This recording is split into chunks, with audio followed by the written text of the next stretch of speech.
조국 법무장관을 둘러싼 여야의 공방이 열을 거셉니다. 민주당은 검찰을 피사실 공포 혐의로 고발하기 위해서 법리 검토에 착수했습니다. 또 한국당은 조 장관 해임 건의안 추진을 위한 야권 연대를 거듭 제안했는데요.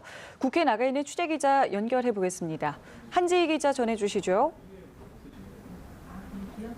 네, 여야는 오늘도 조국 법무장관 관련 검찰 수사와 관련해 공방을 이어갔습니다. 민주당은 연일 검찰 고발 방침을 거론을 하면서 검찰에 대한 견제를 모색했습니다.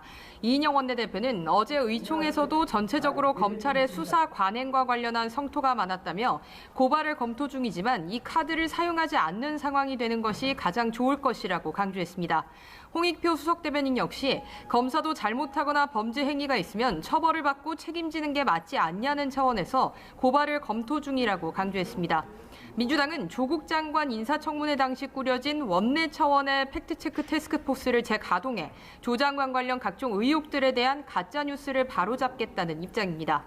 반면 한국당은 야권을 향해 조국 장관 해임 건의안 추진을 촉구하며 대여 공세 수위를 더욱 끌어올렸습니다. 나경원 원내대표는 국가정보원이 조국 법무부 장관 의혹을 덮기 위해 뜬금없이 김정은 북한 국무위원장 답방서를 흘렸다고 각을 세웠습니다.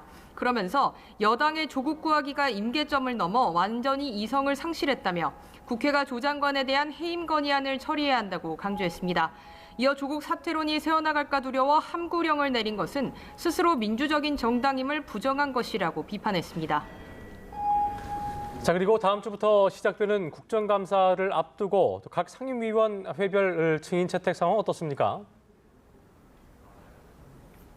네, 다음 주부터 시작되는 국정감사에 앞서서 국회 각 상임위원회별로 증인 채택을 두고 또 대치가 이어지고 있는데요. 국회 정무위원회에서는 여야가 조 장관 일가가 투자한 사모펀드 의혹과 관련한 증인 채택을 두고 대립하다 결국 의결이 무산됐습니다.